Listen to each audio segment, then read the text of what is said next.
बहुत पुराने जमाने की बात है। एक आदमी अपने परिवार के साथ एक छोटे से गांव में रहता था। जब उसके बच्चे छोटे ही थे कि मां की मृत्यु हो गई। बच्चे की देखभाल के लिए पति को दूसरी शादी करनी पड़ी। कुछ सालों के बाद सौतेली मां भी दोनों बच्चों की मां बन गई। अब चारों भाई बहन एक साथ रहते थे। कुछ समय के बाद सौतेली मां एकदम बदल गई। वह अपने बच्चों को अच्छा खाना खिलाती थी, अच्छे रंगीन कपड़े पहनाती थी और सौतेले बच्चों को पुराने कपड़े पहनाती थी। कुछ दिनों बाद सौतेली मां ने उन्हें सूखी रोटी देकर गायों के गवाला भेजना शुरू कर दिया। वह वे दिन भर गवाला जाते और भूखे प्यासे शाम को घर आते थे। ऐसे समय में उन्हें अपनी मां की बहुत याद आती थी। एक दिन दोनों बच्चों ने अपने हाथ की सूखी रोटी अपनी काली गाय को देते हुए कहा, मां तुम हम पर ऐसी ही दया करो, ऐसी हमारी मां हम पर करती थी। इतना कहना था कि गाय के थानों से दूध निकल आया। दोनों ने बच्चों ने खुश होकर भरपेट दूध पिया। अब वे रोज हाथ की रोटी उसे देते और गाय उन्हें भरपेट दूध पिलाती थी। इससे वे खुश रहते थे और उन्हें गवाला जाना भी अच्छा लगने लगा। कुछ दिनों के बाद सौतेली मां ने बच्चों के चेहरे में लाली देखी तो आश्चर्य हो पड़ा। उसे अपने बच्चों पर बड़ी दया आई कि वे तो दुबले पतले ही थे। दूसरे ही दिन से उसने अपने बच्चों को भी सूखी रोटी देना शुरू कर दिया। 2-3 सप्ताह बाद उसने देखा कि बच्चे हट्टे कट्ठे होने के बदले कुछ ज्यादा ही दुबले पतले दिखाई देने लगे थे। माँ थोड़ी उलझन में पड़ गई थी। उसने अपने एक बच्चों को इसका राज जानने के लिए भाइयों के साथ गवाला भेजना और कहा कि वह ध्यान दे कि भाई दिन में क्या खाते हैं। दूसरे दिन तीनों भाई गायों को लेकर जंगल की ओर निकल पड़े। गायों के आराम से चारागाह में घास चरी दोपहर का समय होने को आया। बच्चों के पेट भूख से कुलबुलाने लगे, पर उन्हें हिम्मत नहीं आ रही थी कि गाय से दूध मांगे। उन्हें डर था कि उनका सौतेला भाई मां से चुगली कर दे। भूख सहन से बाहर होने पर वे भाई से बोले कि हमारी काली गाय हमें दूध देती है, इसी से हम अपनी भूख मिटाते हैं। यह बात तुम किसी को मत बताना। भाई ने कहा, मैं इस बात को किसी से नहीं बताऊंगा, चिंता मत करो। अब दोनों भाई खुश हुए और अपनी रोटी गाय को देते हुए बोले, ओ प्यारी माँ, हम पर ऐसी दया करो जैसी हमारी माँ हम पर करती थी। ऐसा सुनते ही गाय ने तीनों भाइयों को पेट भर दूध पिलाया। शाम होने पर तीनों भाइयों गायों को लेकर घर आए तो माँ ने अपने बेटे से पूछा, तुमने चरागाह में क्या खाया? बेटे ने कहा, हमने वही खाया जो तुमने हमें दिया था। वह तो ऐसा भी नहीं था जैसा खाना कुत्तों को मिलता है। ऐसा सुनकर माँ को बड़ा बुरा लगा। दूसरे दिन उसने भाइयों के साथ बेटी को भेजा और कहा कि वह ध्यान से देखे कि दोनों भाई क्या खाना खाते हैं। अब बेटी भाइयों के साथ चरागाह में गई। दोपहर होने के आई, बच्चों को भूख लगने लगी।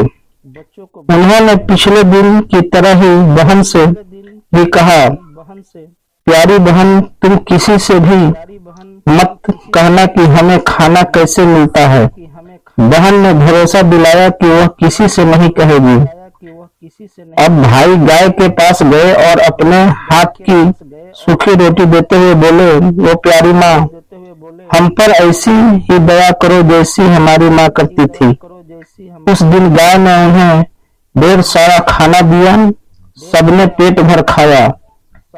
लकड़ी ने थोड़ा सा खाना अपनी चुन्नी में छिपा लिया। पर पहुंचते ही माँ ने पूछा कि तुमने चरागाह में क्या खाया? बेटी ने उत्तर दिया, मेरी चुन्नी से पूछो, मुझसे नहीं। माँ ने चुन्नी देखी तो उसमें खाना था। माँ ने पूछा, यह कहाँ से आया? बेटी ने माँ से कहा कि इसका जवाब चुन्नी ही दे रही है कि खाना गाय ने दिया है। यह जानकर माँ को बड़ा गुस्सा आया कि सौतेले बच्चे चरागाह में मजे कर रहे हैं। उसने उसकी काली गाय को ही मारने की ठान ली। उसने बीमार होने का बहाना करके वैद्य से कहा कि वह उसके पति से कहे कि काली गाय का मांस खाकर ही वह अच्छी हो सकती है। वैद्य ने ऐसा ही किया। उसके पति को कहा कि उसने घर की काली गाय को ही मारना होगा। बाप ने तुरंत ही बच्चों को समाचार भेजा कि माँ को बचाने के लिए उन्हें काली गाय को मारना होगा। उसने लेने के वे चरागाह में आ रहे थे। यह सुनकर दोनों बच्चे गाय के गले में हाथ डालकर रोने लगे। तभी बाप ने बेटा चरागाह पर आ पहुंचे। उन्होंने गाय के गले से लिपट बच्चों के हाथों को हटाकर उन्हें दूर किया और घर को चल पड़े।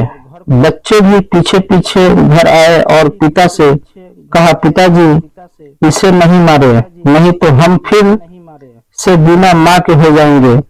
उनकी बात पर सबने उनकी खिलखिली उड़ाई और उसी समय गाय को मार दिया गया। माँ ने उसका मांस खाया, उसके पति व बच्चों ने भी खाया, लेकिन इन दोनों भाइयों की आंखों से आंसू की धार बहती रही। वे कुछ भी नहीं बोले और जो मांस उन्हें मिला उसे वे अपने खेत में ले गए। उसके बाद आसपास लकड़ी इकट्ठा करके उसका दाह संस्कार किया। उसने जो रख बनी उसे अपने चरागाह में ले गए। वहां उन्होंने एक गड्ढा खोदा और जो अस्थियां बची थी उन्हें वह राख को दफना दिया। दूसरे दिन से दोनों भाई फिर से गवाला जाने लगे। फर्क इतना ही था कि काली गाय उनके साथ नहीं थी। वे रोज चरागाह में अपनी गाय की अर्थियां के पास जाकर प्रेम के दो आंसू बहाकर दूसरी गायों के साथ घर लौट आते। एक दिन हमेशा की तरह वे चरागाह में पहुंचे तो देखा कि अस्थियों की जगह पर एक सुंदर और लोवेर घृत कुमारी का पौधा खड़ा था। वे आश्चर्य से उसके पास गए और उसकी लंबी लंबी पंक्तियों को सहलाने लगे। तभी उस सुंदर पौधे ने उन्हें अपनी गोद में ले लिया और खाने की बौछार कर दी। दोनों भाई उस पर लिपटे हुए बोले, हमारी माँ कभी गाय बनकर आती है, कभी एलोवेरा की बहार बनकर आती है। माँ कितनी अच्छी होती है, क्योंकि माँ कहकर दोनों भाई हंसने लगे। कहते हैं कि उसके बाद वे दोनों भाई अपनी सौतेली माँ के पास नहीं गए। उसी घृत कुमारी ने उसका लालन पालन पोषण उन्हें बड़ा किया। दोस्तों, वीडियो अच्छी लगे तो जरूर लाइक करना और दोस्तों के पास शेयर करना, सब्सक्राइब करना। बहुत मेहनत से वीडियो बना रहा हूँ।